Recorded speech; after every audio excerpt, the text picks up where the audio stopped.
we are dealing with a death penalty case. All right, so there should be these protections to things like the Sixth Amendment, the right to a fair trial. You didn't have to sit through the jury selection, Judge. That's what you haven't had to deal with in this case. And one of our biggest problems in this case is people knowing who he is. We have sat through hundreds of jurors, and they've read something, they've seen something on the news, or they've heard his music, and we're just going through them.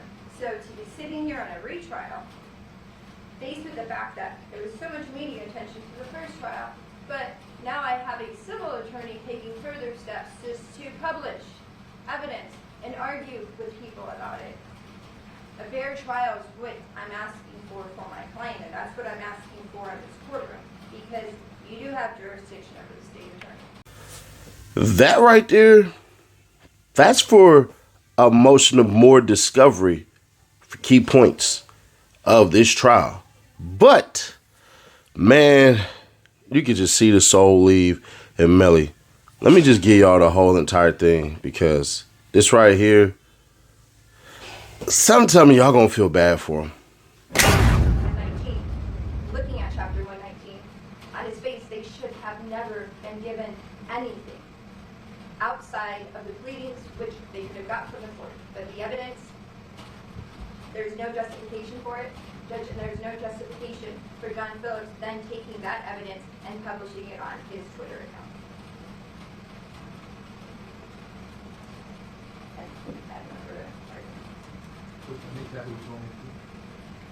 I would ask that, I need Mr. Phillips to basically testify, so I think proper what's in this letter.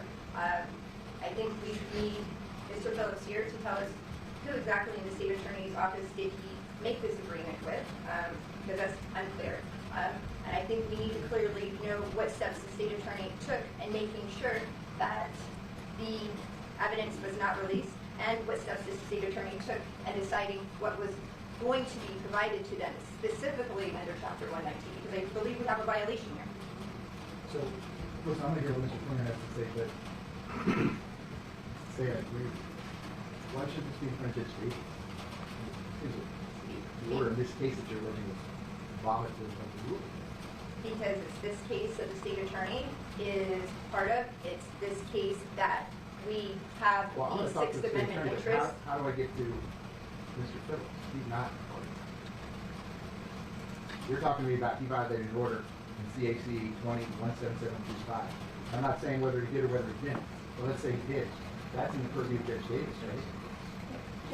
Mr. My co-counsel was reminding me that at hearing, we thought you had directed the state attorney to have Mr. Phillips here, and it was agreed that he would be here. I asked if anyone put him on notice, but you're asking for a rule to show cause. It's no different than if a witness fails to appear at a deposition. You have to subpoena them. That's why over there in front of Judge Davis is different than over here. But you're talking about a violation of a rule that's assigned, an order that's assigned in the civil case. But, all right, pause on that. Go ahead, Mr. Klinger. Your response, you don't represent Mr. Phillips, but only as it relates to the state attorney. Yes. Go ahead. Good morning, sir. First of all, to answer the question that defense counsel posed, I am the one who negotiated with the two civil attorneys on how to handle their civil allowance request for public record. Now, at the top of page 3 of my response is a litany of Florida statutes and case law, and they basically stand for the fact that once discovery is given out in a case, that discovery becomes a public record, subject to exemptions and redactions. So, in other words, in the statute actually to the effect of paperwork given to the defendant, papers given to the defendant are public records. So, the state being faced with a huge amount of discovery that the defense needed because the trials that had been set earlier this year, I believe one was set first, it was set this summer, and then it was set for last winter, and they needed their discovery, or they needed at least the public records to be safe. We were honest with them. We said it would take a very long time because there's thousands, if not hundreds of thousands of pages of discovery, especially with the phone that have to be reviewed. So, following a procedure that we used in State versus Nicholas Cruz and State versus Scott Peterson, two other cases in this courthouse that had enormous amounts of discovery, we negotiated with the civil attorneys that they would be able to get the discovery unredacted But it would have to be under a protective order. How we have, it's not going out to the public. It stays within the people working with the attorney's firms, the families, and the people in the courtroom. That it had to be protected, just as it wasn't Peterson and as it wasn't Cruz. And that was the gist of our. So I think at that point, what happens next with the agreement, how it gets handled, how it's come to, why Judge Rodriguez later on signs an order saying that the defense motion to strike the original order from former Judge Lynn. So all questions of the civil court and probably an evidential hearing in the civil court to see whether or not the orders were violated. When it comes to this court and you're looking at the state attorney's office, the state attorney's office did absolutely nothing to put anything out to the public. They were supposed to be on strict protective order. Autopsy photographs.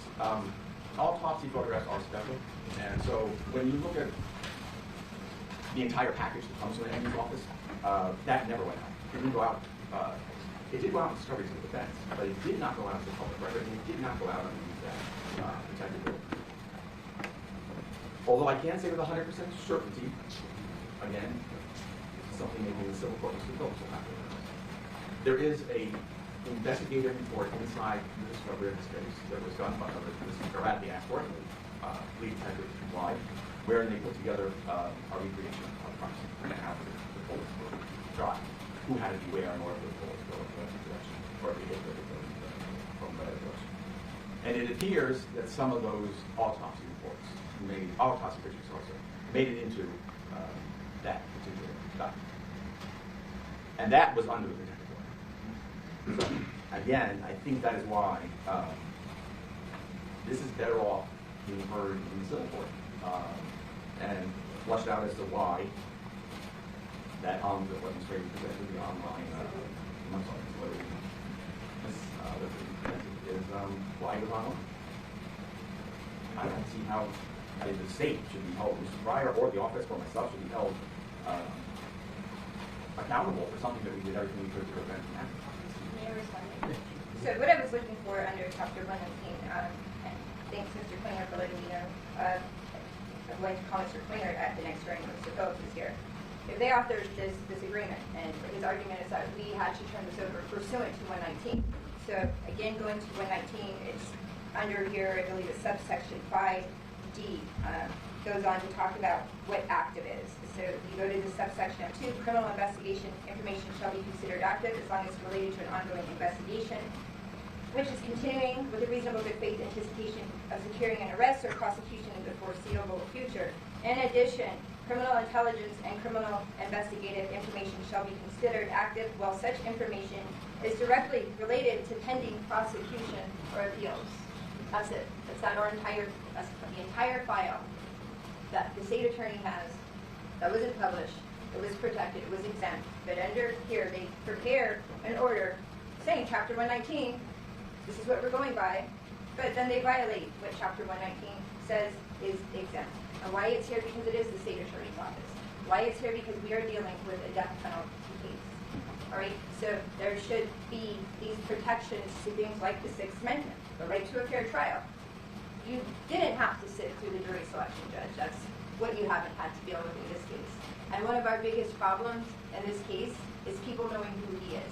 We have sat through hundreds of jurors, and they've read something, they've seen something on the news, or they've heard his music, and we're just going through them. So to be sitting here on a retrial, faced with the fact that there was so much media attention to the first trial, but now I have a civil attorney taking further steps just to publish evidence and argue with people about it. A fair trial is what I'm asking for my client, and that's what I'm asking for in this courtroom, because you do have jurisdiction over the state attorney. The civil attorney doesn't. The civil judge doesn't. Jurisdiction over the state attorney. Mr. Klinger submitted he was the attorney that wrote up this agreement and negotiated with them. So yeah, we need to question Mr. Klinger why he turned this over in light of 119 saying, well, there's a pending trial, everything's exempt. So what really are you seeking in this case? I would ask for the same rule to show cause of why they're not in contempt of Chapter 119 and in contempt of the United States Constitution on the rights. My client's right to a fair and impartial trial. Consider there's two ways I get the whole thing in contempt. 3.830, that's direct criminal contempt. That has to happen in my presence. That has to happen. 3.840, indirect criminal. No one asked me for an order for anything. Has anyone sought an order in the criminal case saying we don't want any of this released? Period. We want you to enforce 119, and we got a civil judge who's entering orders that shouldn't be ordering, and judge, we want you to shut it down. Does anybody do that? So you're asking us, we have notice of this. So you're asking me something, did I do something? I have notice of it. It says Janelle Demons is a defendant in this case. Who's involved? The civil attorney didn't get notice of it. That is what I attached, and I could So not. if something's happening in a civil case, rules are being broken in a civil case, if an order that a circuit judge, now it's Judge Davis, okay, Division 14, in a civil case, you have to go to that judge for all the reasons. But if someone hasn't complied with the orders, and if what you're telling me is true, I don't have any evidence in front of me today, I don't have anything about what was or what wasn't posted on social media, I'm sure you're telling me the truth, but there's no evidence of record in my case of that, but if what you're proposing is true, it could very well be a violation of this order that was entered on,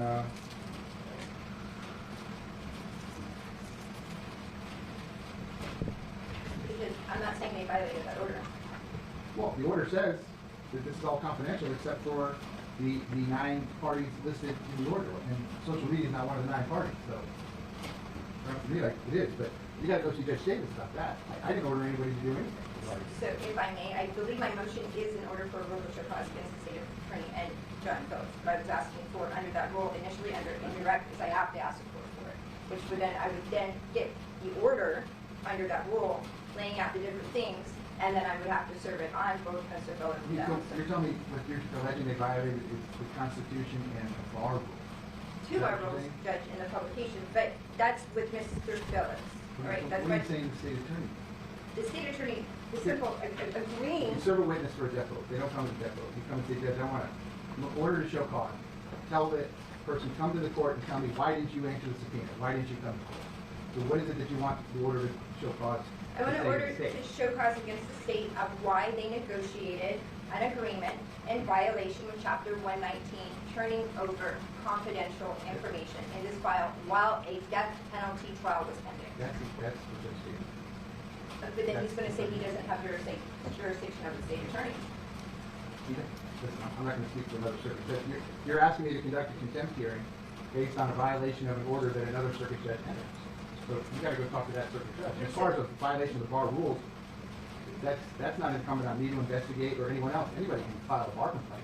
If you all think that the state attorney's office has violated the bar rules, we'll file a bar complaint.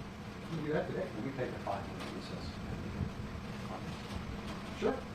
5-minute recess. Let me know when you're ready to go back on the record.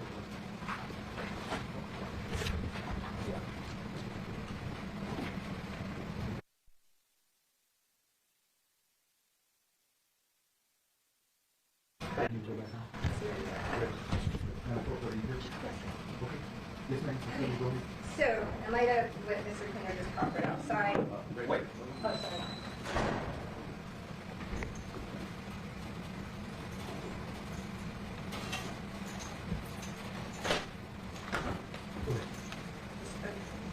In light of what Mr.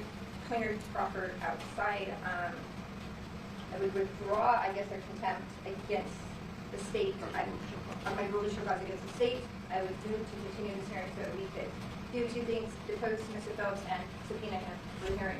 I know we're coming back, I believe, July 9th. The court could put time there or give another date to continue this. Well, Mr. Klinger, I presume you have no objection to the withdrawal of the motion to any position as to the other points together. As was cited in my response, I would endorse the motion. I agree. So, this is what I'm going to do. Okay, and again, first, and I appreciate the parties talking it over, and I appreciate the professionalism as well. Based on the agreement of the parties on the written order today, the defense is withdrawing the motion to order to process relates to the attorney Gail and Friday. But we need 2 separate orders, and then an order after that. If they're withdrawing the motion to order to cause against the office for our state attorney Gail and Friday, and we need to state it in the court. As to the pending motion against John Phillips, respectfully, I'm going to deny it without prejudice for you to address it in front of Judge Davis in case number 20, CAC 20-17706. The allegations are a violation of a confidentiality/protective order that was entered in that case. The attorney is representing one of the parties in that case. If the allegations turn out to be true, it certainly could be a violation of that court order.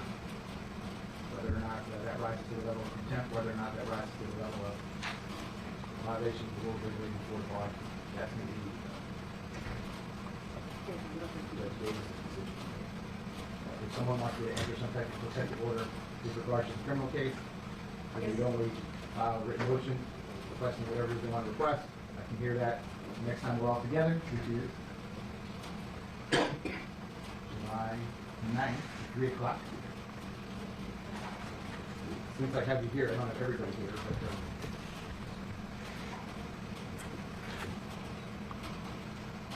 I may be able to start that hearing earlier today if you all want me to. And probably can brief it, but jury selection in the capital case is still right now. Not on that day, but right now, it remains set July 9th. That's the defense motion for rehearing as to my ruling, as to the renewed motion for bond, as well as the pending defense motion for order to show cause regarding law enforcement officers who can answer questions of deposition and whatever other matter you'd like to hear. Mr. Devins will remain set for trial September the 10th. The two sub-orders wait as I do.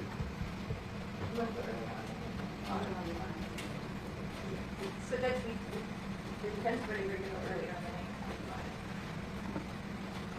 I mean, I know we need Mr. Collins, we need Mr. Griffiths, but if you all get together and tell me that you want to come at 9:30 in the morning instead, we just check that. I know we're not going to have jurors here that day. You can do it at 9:30 in the morning, you can do it the whole day if you want, but if all the lawyers agree, if you'll just send an email to my office telling us that you all agree, then we'll send you new notices, we'll move it on July 9th at 3 o'clock to 9:30. State, anything else I can do for you this morning? No, thank you. Is there anything I can do for you this morning? Thank you. Okay, so, quick recess, I think my next hearing is at 10 o'clock, so we'll be in 15 minutes. Madam Court, for this is not on record. Mr. Haddad, anything I can do for you this morning? No, sir, I'm here. I was urgent. Thank you. So, in layman's term, is basically this: we want to see the cards. We want to see what they got. We want to know, essentially, stuff we don't know that they're withholding. Part of that, too, is I can't remember her name, but remember, the state basically contacted Apple, hit up her email, and basically said, yeah, we got something we gonna hit you with eventually. Yeah, all right, cool. So when the state is investigating Melly's lawyer for all of these things that are supposed to lead her to jail and get her booted off the case, didn't work. So now the judge basically said, give that information up. This was weeks ago, and then they had to. There's that. Melly being denied bond. Y'all seen how he came in sad and everything. What y'all don't know is he's in a cell by himself. He's basically isolated. He's basically by himself. When we see Melly come into that courtroom and you see him like smiling and looking and all that and everything, he ain't seen nobody. Melly, unfortunately, whether you think he's guilty or innocent, is not being treated fairly. Y'all got to remember, the system that we have says innocent until proven guilty. Now, that doesn't mean there aren't laws that can prejudice you, which means prejudge you, because some of y'all take that word and use it wrong. So his prejudice is you're accused of a double homicide and witness intimidation and basically obstruction. I don't know about y'all, but that right there will make sure that he never gets a bond. It's not going to happen. Doesn't stop them from trying. So now they're on to say he's going to get an unfair trial, which I think everybody will agree. Whether you want to say he's innocent or guilty, let's just say that you're somebody who believes he's 100% guilty. I haven't made a decision on that because I'm just not going to. If you say he's 100% guilty, you want to make sure nothing but the facts come out and that people can't look and go, oh, this person was biased right here. Oh, the system failed right here. Oh, this and that. Because at that current time, you want to be right, but you also want justice to be served. Understood. But it has to be uniform. It has to be the same thing. We should have a standard of practices that should withhold for the same amount. For the same skills and vigor and things that we do as far as law goes, where it's essentially saying this: if you stole a candy bar, our investigation is going to be so good that will prove you stole the candy bar. Here's your sentence. The same thing should apply for if you are accused of double murder and you murdered both your friends. The same thing exists. We're going to prove that you double murdered your friends. Just is what it is. If he gets found innocent and we get more of a clear picture this time around, we're going to feel bad for him. But also, if he gets found guilty and we find out about the conditions in which he was in that instance, we're going to feel bad for him too. That's just what I believe. But maybe you don't. Maybe you think, man, this is what he deserves. Shit, you killed 2 people, bro. You lucky your ass is even breathing. We supposed to put a needle in your neck. Because remember, this is a death penalty case. The state of Florida will be looking to execute him, to terminate his life for his alleged crimes if found guilty. This shit is big. Maybe some people don't understand that. This right here is literally live or die for YNW Melly. I don't know, man. I just don't know. I could see one instance of him being innocent. I could see one instance of him being guilty. I could. But maybe you made your mind up. If you have, man, then let us know what you think. But if you can't, man, hit that like button like you like something. I'll catch y'all in the next one.